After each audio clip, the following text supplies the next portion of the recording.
Baik, bismillahirrahmanirrahim. Bagaimana Al-Quran ini menyembuhkan Bapak Ibu semuanya? Ada 5 rahasia bagaimana Al-Quran ini bisa menyembuhkan, atau bagaimana kita bisa melakukan terapi Al-Quran, terapi ruqyah syar'iyyah. Baik, ada 5 rahasia kenapa Al-Quran yang selama ini saya bacakan tidak berpengaruh apa-apa. Kenapa Al-Quran yang dibacakan di masjid oleh imam saya tidak menyembuhkan saya? Bahkan imam masjid pun sakit keluarganya, misalkan ya. Atau kenapa ketika ada orang kesurupan saya bacakan Al-Quran, setannya malah mengikuti, lebih pinter malah. Saya baca ayat kursi, dia baca Yasin ya, itu ada di Pematang Siantar begitu Pak. Ustadz gimana saya bacain ayat kursi, jinnya baca Waqiah Ustadz, dan dia hafal tuh Yasin, Ar-Rahman, saya nggak hafal katanya. Bagaimana kalau begini ya? Ya ini dia ya, ada rahasia-rahasia di dalamnya. Baik Bapak Ibu semuanya, ada 5 rahasia ya. Yang pertama adalah kekuatan bacaan. Tentunya selain izin Allah ya, ada kekuatan getaran frekuensi tertentu yang membuat setan ini gentar, selain dengan bacaan itu sendiri. Baik ya. Jadi kualitas bacaan atau baiknya tajwid, tahsin dan lain-lain itu 1 dari 5 rahasia. Jadi seseorang yang baik Qur'annya saja tidak mengetahui yang lainnya tidak akan bisa melakukan ruqyah syar'iyyah. Seseorang yang hafal Qur'an pun bisa masih terganggu dengan setan. Ya, karena ada rahasia-rahasia lain. Diperhatikan. Yang pertama adalah frekuensi bacaan Al-Quran ya. Yang kedua, niat. Kita membacakan Al-Quran dengan disertai niat. Ini insya Allah ada e-book, ada diktatnya besok barangkali ya. Kemudian yang ketiga, teknik. Kita butuh teknik Pak, atau cara. Yang keempat, kenali musuh Anda, siapa musuhnya. Jangan sampai salah fokus Ibu. Misalkan Bapak pulang ke rumah, oh iya istri saya ini banyak setannya nih, suka marah-marah, nggak jelas. Kita ruqyah fokus kepada istri kita, bukan fokus kepada setan di mana? Di dalam kolbunya. Bahkan sentuh dengan tangan kita. Baik, itu ya. Yang kelima, hancurkan perisainya Pak. Ini yang paling berat, ini poin nomor 5, perisai di dalam dadanya. Baik, saya analogikan ya, saya analogikan agar Bapak Ibu memahami betul-betul ya. Yang pertama adalah apa tadi? Kekuatan nada atau kualitas bacaan. Seperti saya punya pedang yang tajam Bapak. Baik, ini pedang yang tajam, samurai yang tajam. Cukup tidak untuk mengalahkan musuh? Tidak. Butuh tangan yang kuat, keyakinan yang kuat, butuh niat, betul kan? Betul. Cukup nggak 2 hal itu? Tidak. Butuh cara untuk memainkan pedang ini. Baik ya. Yang keempat butuh apa? Tahu kelemahan musuh dan tahu musuh kita siapa. Yang keempat, hancurkan perisai yang menghalangi bacaan ini tembus ke kolbunya. Apa perisainya?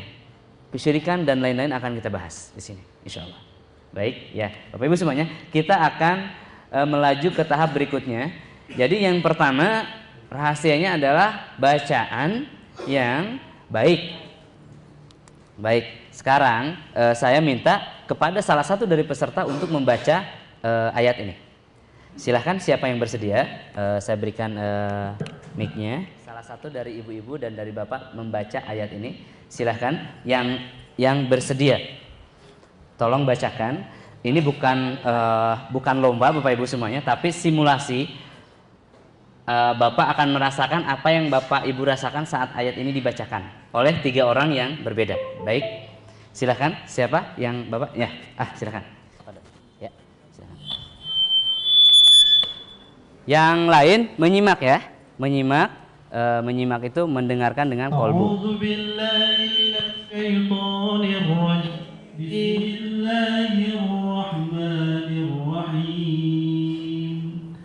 ونادى أصحاب الجنة أصحاب النار أن قد وجدنا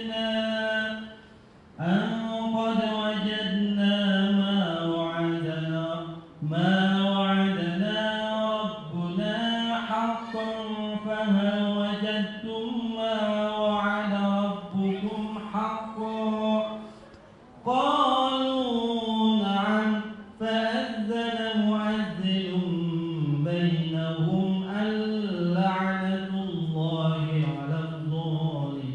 Sadaqallah. Sadaqallahul azim. Sadaqallah. Jazakallah khair ya. Terima kasih ya. Sekarang Ibu, siapa yang mau baca? Siapa yang bersedia? Silahkan. Silahkan. Boleh? Ya, Ibu, boleh. Bismillah. Ya, silahkan.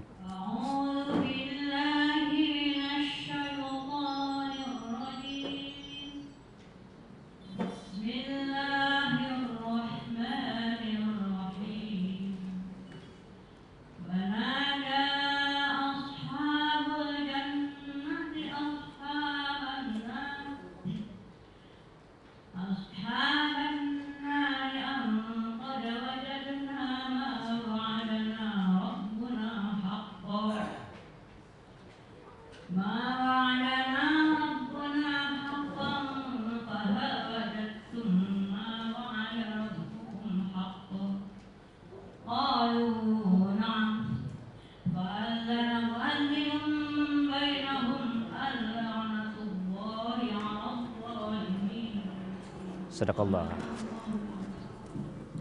Terima kasih Ibu. Saya minta pendapatnya buat Bapak, ada merasakan sesuatu nggak saat Al-Quran tadi dibacakan oleh dua orang pembaca?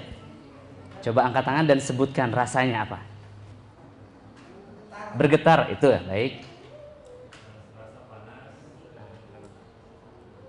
Panas, baik. Yang lain? Angkat tangan. Nggak apa-apa, dulu sih ada perbedaan. Punggung langsung. Ada lagi yang ibu-ibu. Merinding, ada lagi yang lain. Panas di punggung, yang lain Ibu belakang. Merinding. Jangan sama-sama. Jangan sama, rasa akan beda. Bergetar, tenang, itu kan beda ya. Ada lagi yang lain yang lebih unik. Bapak? Nyaman, baik. Ada lagi yang lain? Baik. Sekarang mohon disimak teman-teman semuanya, disimak karena ini salah satu dari proses ya, proses menuju kepada kepahaman tentang terapi Al-Qur'an. A'udzu billahi minasyaitonir rajim. Dirasakan itu dengan kolbunya, Pak ya. Rasakan Al-Qur'an ini menyebar ke seluruh tubuhnya ya, menyentuh titik kolbunya. Semoga Allah menghancurkannya. Rasakan apa yang terjadi, terasa ya. A'udzu billahi minasyaitonir rajim. Bismillahirrahmanirrahim. Wa nada ashabul jannati ashaban nari an qad wazanna ma wa'adana rabbuna haqqan. وعدنا ربنا حقا فهل وزنتم ما وعد ربكم حقا قالوا نعم فعدنا معدل بينهم اللعنة الله على الظالمين قالوا نعم فعدنا معدل بينهم اللعنة الله على الظالمين قالوا نعم فعدنا معدل بينهم اللعنة الله على الظالمين. Sadaqallahul azim. Baik. Coba angkat tangan dan apa yang dirasakan? Sejuk, baik. Ada lagi? Sejuk, ada lagi? Masih sama ya? Jantung berdebar ya, bergetar, mulai berdebar. Ada lagi? Sedih, ada lagi? Belakang apa Dek? Goncangan, ada yang merasa sesuatu? Polisi langsung panas. Panas, dua Ibu. Enak, ada yang lagi? Kaki, baik. Ada yang lain? Ada yang nangis teman-teman ya? Baik. Saya bacakan barusan kurang dari 2 menit. Bayangkan jika dibacakan 1 jam, kira-kira ada efek kepada jasadnya. Tidak ada satupun jenis penyakit yang akan tahan dibacakan dengan Al-Quran. Tidak ada satu jenis penyakit pun. Bahkan Allah berfirman, seandainya Al-Quran ini diturunkan kepada gunung, maka gunung pun pecah karena takut pada Allah. Pecah. Ya. Sekarang, Ketika Al-Quran ini dihantamkan kepada jiwa-jiwa yang tenang, Masya Allah, rasanya akan luar biasa. Namun ketika dihantamkan pada orang-orang yang belum mau hijrah, belum mau taubat, atau bahkan masih ragu kepada Al-Quran, maka tidak akan berimbas apa-apa. Wala yazidu zalimina illa khasarah. Maka Al-Quran ini tidak akan menambah kecuali mudarat. Ya. Tapi bagi yang menyimak, yang mempersiapkan jiwa raganya, ini akan terjadi perubahan. Bahkan sebuah kesembuhan yang tidak mustahil, mudah sekali buat Allah. Baik teman-teman semuanya, ini yang pertama. Tapi ini baru satu poin. Bacaan yang dizahirkan, yang dijaharkan. Jadi ruqyah itu Pak tidak begini sambil berdoa pelan-pelan, bisik-bisik, tidak. Tapi dengan suara yang keras. Bukan hanya keras, tapi juga menjiwai, begitu intinya. Kita paham apa yang kita bacakan. Bagaimana kalau tidak hafal surat ini? Al-Fatihah, Al-Ikhlas, Al-Falaq, dan An-Nas itu sudah ayat ruqyah. Bahkan ketika Rasulullah kena sihir, maka turunlah Al-Falaq dan An-Nas sebagai asbabun nuzul. Turunnya dua surah itu adalah ketika Rasulullah kena sihir. Luar biasa sekali. Bahkan Aisyah berkata, dahulu Rasulullah suka minta perlindungan dari ain, tapi setelah turun Al-Falaq dan An-Nas, maka Rasulullah mengambilnya sebagai perlindungan. Ya, Bapak Ibu, dahsyat sekali, ya. Ini poin yang pertama. Yang kedua,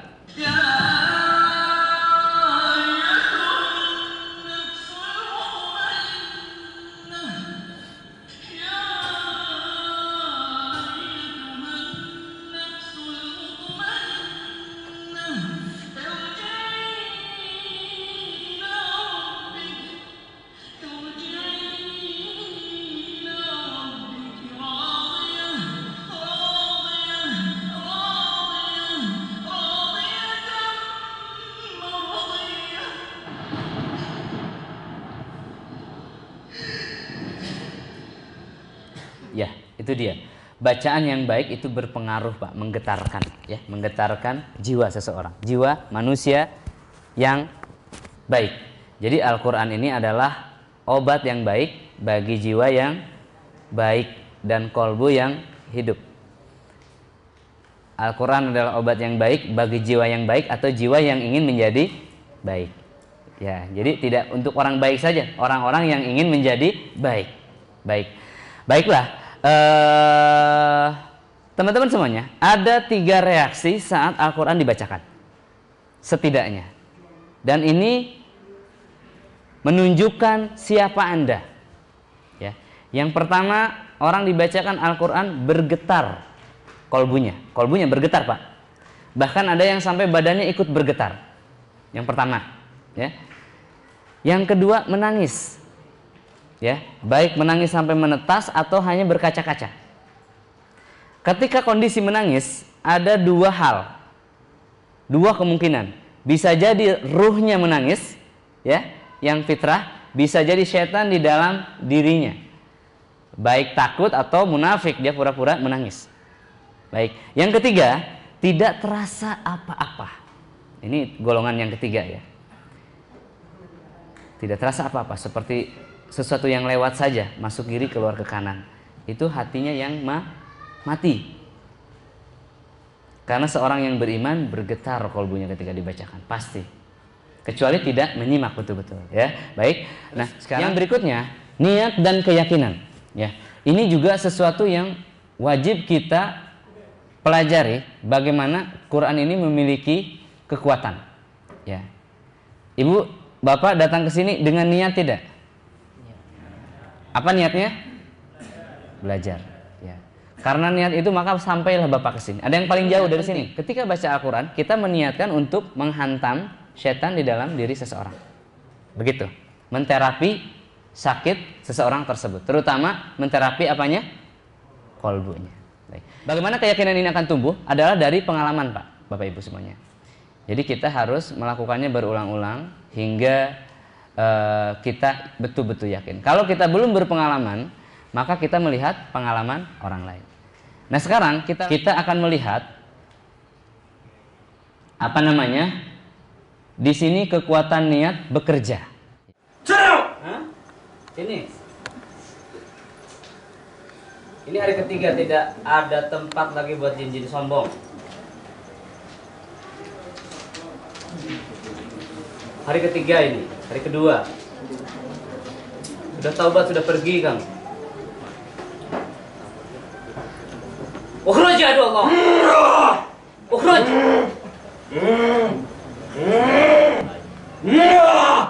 Ukhruj ya Allah. Jangan sentuh apa.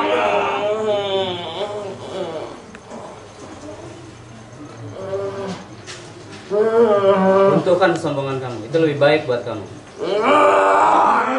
Runtuhkan kesombongan.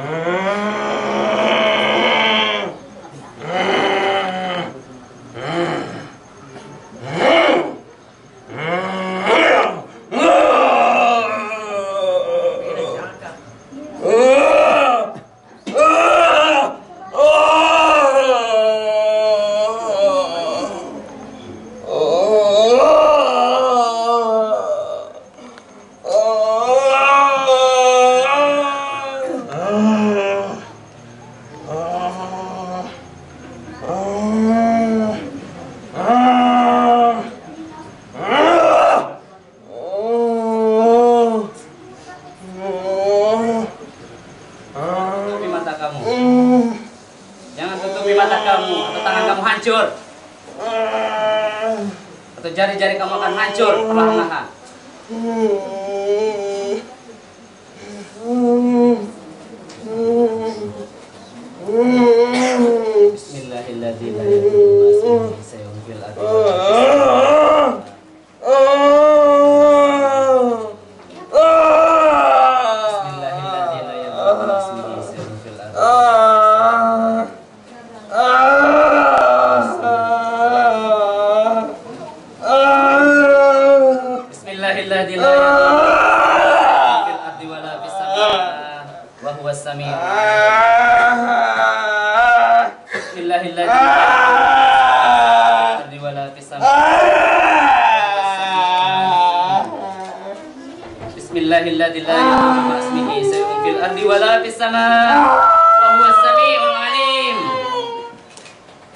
Ya, jadi itu pelajarannya bukan bukan doa yang panjang-panjang, tapi yang disertai dengan kekuatan niat.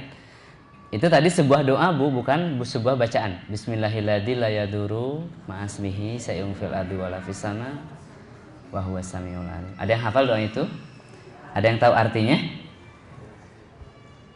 Nah, kan nggak tahu kan? Bismillahirrahmanirrahim, dengan menyebut nama Allah yang di atas namanya tidak ada satupun bahaya baik di langit ataupun di bumi, ya. Bismillahirrahmanirrahim, la yadurru ma'asmihi sayun fil ardi wala fis sama wa huwas samiul alim, dan dia Maha melihat dan lain.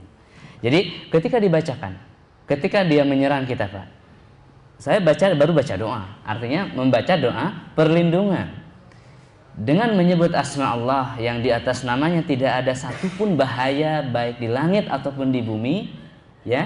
Kemudian dan Allah Maha melihat, ya, ilmu, wa huwas samiul alim, ya. Nah itu dia, setan itu langsung jatuh, Pak. Itu refleksi betul-betul setan itu seperti itu ketika kita bergantung kepada Allah, ketika kita meniatkan, ya. Bahkan ketika setan ini bereaksi menyerang saya tidak baca apa-apa di dalam kolbu saya sekalipun. Banyak orang yang tanya, tadi baca apa dalam hatinya? Tidak baca apa-apa. Hanya saya berpikir dia itu setan dan saya manusia. Setan makhluk yang lemah, yang Allah hinakan, dan kita adalah makhluk yang mulia. Coba, silahkan saja kalau kamu bisa begitu. Namun ketika dia mulai membahayakan saya, mulai mendekati, saya mulai baca doa perlindungan. Maka malaikat meringkusnya, Pak. Allah alam bisawab. Satu kekuatan menghentikan dia. Ini tidak hanya satu kali terjadi, banyak sekali, puluhan video. Berbagai ilmu tidak ada yang mampu menembus Al-Quran ini, Pak. Tidak ada yang akan mampu, ya, tidak akan. Satu lagi, kalau Bapak Ibu tidak percaya, teman saya, ya, Abu Ajhar Askari. Jadi ada seseorang yang sudah bosan dengan kesaktiannya, dia ingin membuang kesaktiannya, Pak. Ternyata setelah dibacakan ayat-ayat Al-Quran, ya,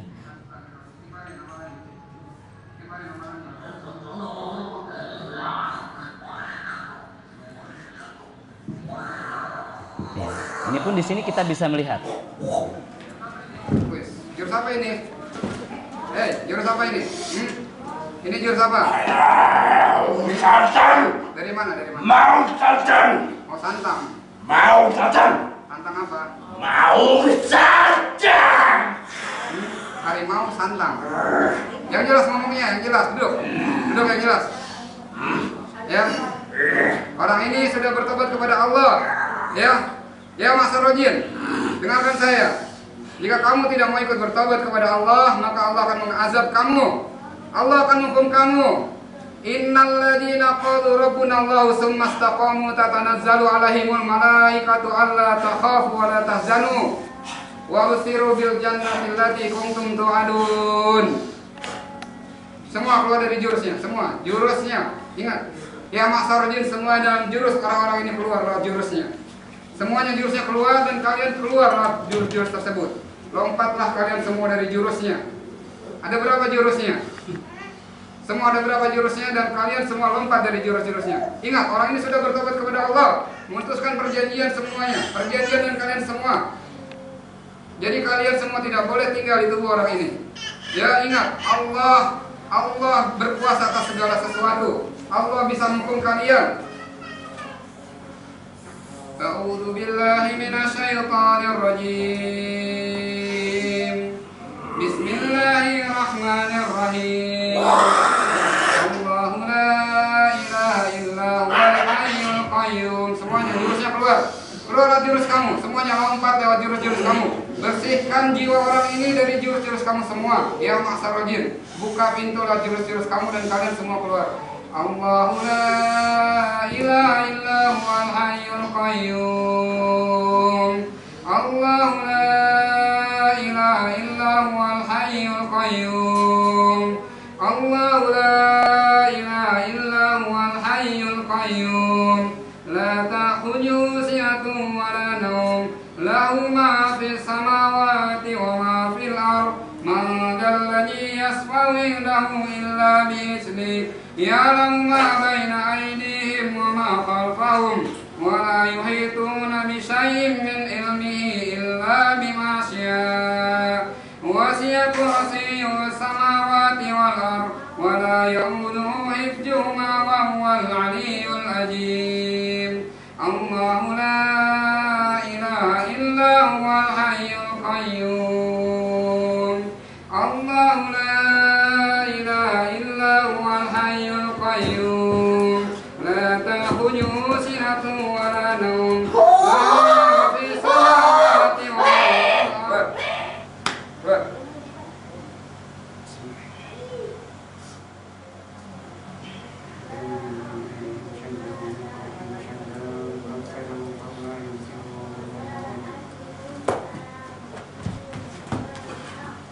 Apa itu? Udah keluar, keluar. Kamu keluarin semua jurus kamu. Keluar Itu jurusnya, jurus ya. kamu terakhir hari ini. Keluarin semuanya. Itu keluar semua. Amin. Bismillahirrahmanirrahim. Keluar lewat situ. Keluar lewat kedua tangan kamu. Allahu Akbar. Keluar. Bismillahirrahmanirrahim. Allahu Akbar. Ya Mas Sarojin, dengarkan saya, dengarkan. Ya.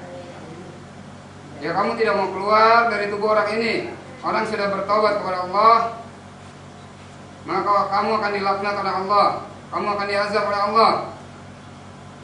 Semuanya keluar. Keluar dengan sukarela. Atau mau keluar dengan cara dipaksa. A'udzu billahi minasyaitonir rajim. Tabarakalladzi biyadihi al-mulk wa huwa 'ala kulli syai'in qadir. Tabarakalladzi biyadihi al-mulk wa huwa 'ala kulli syai'in qadir.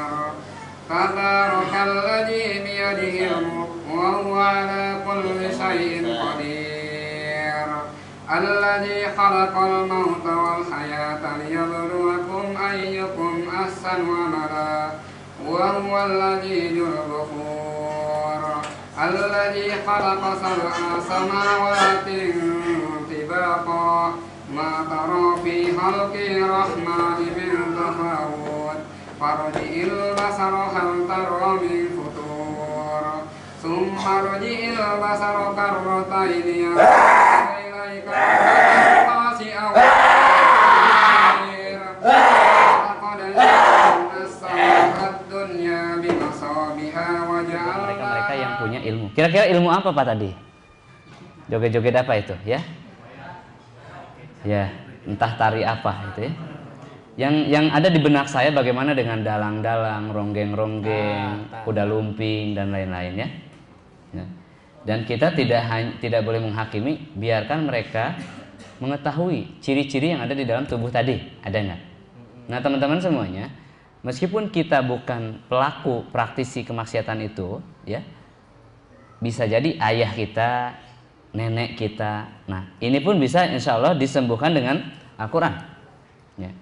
Kalau yang begitu kayaknya nggak bisa dibekam ya Ustaz ya. Yang kayak barusan itu. Mengurangi. Bekam hanya mengurangi tapi tidak mengurangi tapi tidak menuntaskan secara sempurna. Ya begitu. Kalau misalkan bekam itu kan berlaku kepada penyakit yang memang sudah merusak jasad. Ya kalau saya perhatikan itu yang sudah merusak jasadnya, sudah ada luka gitu. Kalau penyakit seperti ini apa? Cuman emosi, pasti berkurang. Tentu saja tensinya berkurang dan lain-lainnya. Tapi jinnya tetap di dalam. Nah dengan Al-Quran ini Bapak Ibu semuanya bisa dibunuh. Allah alam bisawab. Bisa dihancurkan seperti tikus-tikus tadi. Bahkan bisa melindungi kita, bisa bikin perisai gaib dari mereka dengan cara-cara yang syar'i. Baik. Nampaknya ruangan semakin panas ya. Gimana? Masih ada yang ngantuk nggak? Ya, salah ya. Itu kekuatan niat Bapak Ibu semuanya. Jadi bukan power pukulannya yang kencang, tadi hanya tepukan biasa, tapi dia begitu. Atau hanya bacaan tapi efeknya seperti ribuan panah yang menusuki jantungnya, begitu. Seperti ada bala tentara api yang menyerang dia sampai sekarat, begitu ya. Itu apa? Allah menunjukkan kehebatan Al-Quran ketika dibacakan dengan niat, baik, dengan niat, dengan mengetahui musuh kita siapa. Allah menunjukkan real setannya seperti itu. Jadi itu bukan manusia lagi tapi setan. Begitu ya. Dalam diri manusia tersebut. Bapak Ibu, ini rekayasa atau bukan? Sangat sulit sekali mengatakan ini rekayasa karena ini asli. File aslinya pun masih ada di saya ya. Baik, yang ketiga, teknik yang ampuh Pak. Kita harus tahu caranya. Nah, ini insya Allah akan kita jelaskan dan kita praktekkan besok ya. Teknik-tekniknya ini ada beberapa teknik dasar, ada 5 teknik dasar yang akan kita praktekkan, akan kita ketahui besok insya Allah, kita pun akan praktekkan ya. Jadi selain pedangnya tajam, pegangannya kuat, tidak ada luka di tangannya, niatnya baik ya, niatnya kuat, kemudian juga ada teknik yang ampuh, kita kenali siapa musuh kita. Bapak sampai saat ini, sampai detik ini ada yang masih takut sama setan enggak? Kenapa kita takut sama setan? Nah, ini kan sebuah pertanyaan, Pak. Ketakutan adalah sesuatu yang alami, betul? Ketakutan adalah sesuatu yang alami, murni ada dalam diri semua manusia. Tapi untuk hal-hal yang wajar. Apa definisi ketakutan? Sebuah kondisi kita mengetahui tentang bahaya di depan. Misalkan saya jalan ke depan, di sini ada jurang 500 meter. Saya takut untuk melanjutkan karena ada jurang, begitu. Itu hal-hal yang wajar.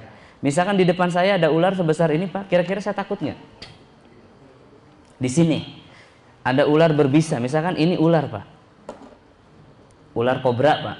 Takut nggak kira-kira saya? Saya tambahin deh, panjangnya 2 meter ini ular kobra di sini. Takut nggak saya? Normal nggak? Itu sesuatu yang alamiah karena mengetahui adanya bahaya di depan itu takut. Kalau setan ini kan tidak membahayakan, Pak. Di mana ceritanya ada yang mati digigit pocong? Ya, ada yang jantungan ditendang pocong? Nggak ada, nggak begitu. Itu hanya ketakutan yang tidak berlandaskan atau situasi rusaknya akal kita karena dirusak oleh sesuatu media yang membabi buta, padahal tidak ada ya. Baik, sekarang teman-teman, kalau ular ini di depan saya, kemudian saya pakai helm, pakai jaket, pakai sepatu, kira-kira masih takut nggak saya? Enggak. Berkurang? Tapi masih takut sedikit ya? Ada. Baik. Kemudian ini saya lempar keluar Pak. Di Balai Dogon keluar Pak.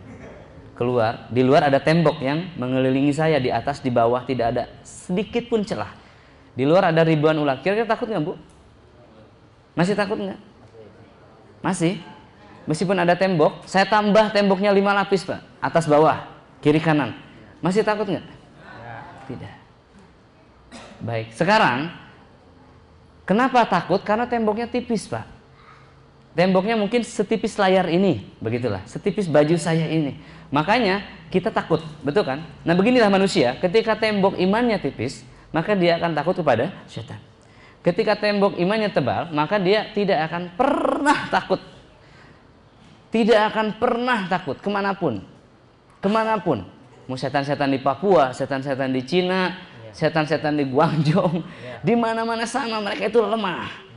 Ya karena Allah sendiri yang telah memberitahukan, ya. Inna kaida kana syaitani dhaifan. Ya, sesungguhnya tipu daya setan itu sangat lemah. Ya, teman-teman semuanya, kita lanjutkan. Setan ini hal yang akan insya Allah menguatkan kita saat masuk ke dalam alam manusia. Ya, alam manusia ini alam apa? Alam materi. Itu dia butuh energi yang luar biasa. Sama seperti ketika manusia menyelam. Betul nggak Pak butuh energi? Atau setidaknya butuh pasokan energi. Ini diperhatikan. Butuh tabung oksigen. Berapa lama kita mampu menyelam Pak? Tanpa oksigen?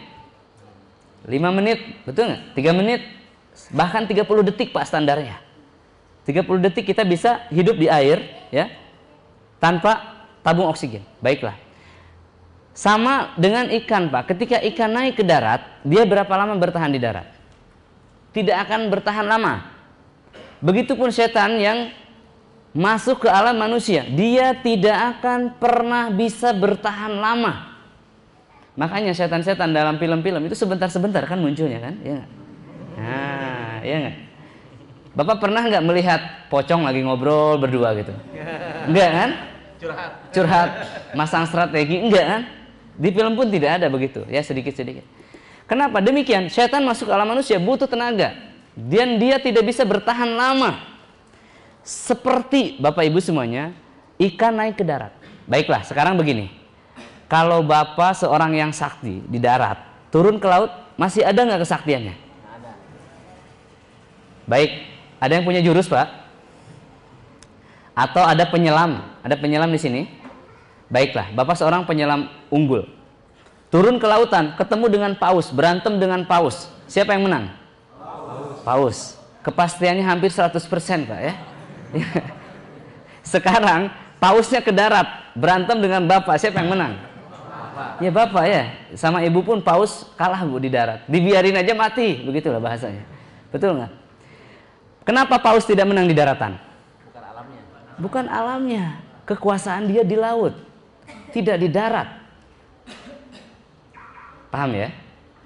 Kenapa setan bisa bertahan lama dalam tubuh manusia? Karena dikasih makan Pak. Itu dia. Makanannya banyak. Amalan-amalan itu termasuk semua hal-hal bentuk-bentuk kesyirikan ya, dosa-dosa dan lain-lain. Itu dikasih makan, makanya kuat bertahan lama. Atau kita dukung Pak, marah sedikit kita antar. Nah ini dia, hal-hal yang menimbulkan setan menjadi kuat.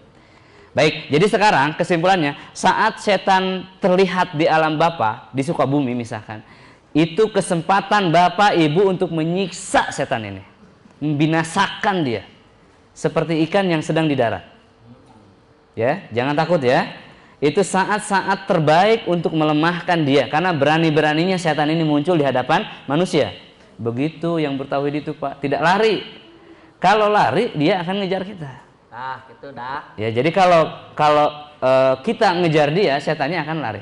Ya, siap ya? Siap. Salam tauhid. Nah, begitu Pak. Karena mau tidak mau kita harus mempersiapkan ini dulu sebelum diruqyah. Kalau tidak begitu, maka kita tidak akan pernah menang Pak. Karena kita takut sama setan. Nanti waktu praktek baru aja dibacakan sudah bereaksi, kitanya lari. Kalau saya senang Pak pasien bereaksi itu. Alhamdulillah Al-Quran sudah berefek kepada jasadnya, setannya sudah muncul. Mau ngapain loh? Setannya sudah kepepet, baru dia bereaksi. Karena ada banyak orang yang diruqyah tidak tembus-tembus karena setannya masih kuat. Baik, saya lanjutkan Pak. Setan ditambah setan, ini formulanya ya. Hasilnya adalah setan.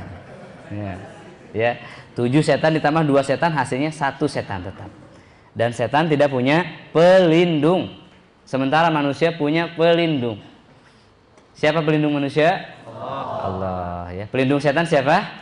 Tidak ada. Pelindungnya iblis, dan iblis pun musuh Allah, musuh bebuyutan, musuh kita semua. Ya, Bapak Ibu semuanya, begitu. Allahu waliyul ladzina amanu yukhrijuhum minadz-dzulumati ilan nur. Allah itu adalah pelindung kita yang akan mengajak manusia dari kegelapan menuju alam yang terang, ya, menuju cahaya. Nah, ini dia menjadi praktisi ruqyah berarti menjadi musuh-musuh setan Bapak Ibu semuanya. Ya, dan ini harus siap. Siap tidak siap karena setan sudah menjadi musuh kita sejak lama, ya. Baik ya. Ini konklusinya atau kesimpulannya ada 5 rahasia. Yang pertama adalah kualitas suara. Yang kedua niat dan keyakinan. Niat yang pertama untuk menyembuhkan, yang kedua tidak pernah lagi takut dengan setan, ya. Meskipun jangan berharap bertarung dengan setan, ya. Jangan. Karena mereka jahat. Kemudian teknik yang berikutnya kita butuh teknik, ya, dengan menyentuhnya, dengan menepuknya, dengan meniupnya, mengusapnya, ini akan diajarkan besok. Yang berikutnya, kenali musuh Anda siapa.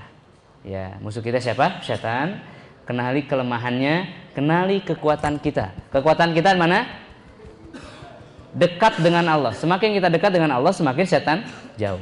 Ya. Berikutnya, hancurkan perisainya, Pak. Nah, perisai ini ada di dalam diri kita. Begitu teman-teman semuanya. Ini adalah 5 hal yang insya Allah akan menguatkan kita, ya. Untuk menghancurkan perisai dalam diri musuh atau dalam orang yang mau diruqyah, ini kita akan bahas besok, ya. Ada 5 hal, 7 hal. Pertama, kita harus mengubah konsep mahabbah. Kemudian taubatan nasuha tentang pentingnya dan pengaruhnya terhadap ruqyah syar'iyyah. Kemudian memaafkan dengan sempurna, ya. Kemudian hijrah juga, move on, ya. Kemudian merubah fokus. Kemudian sabar dan sholat, kemudian menciptakan perubahan.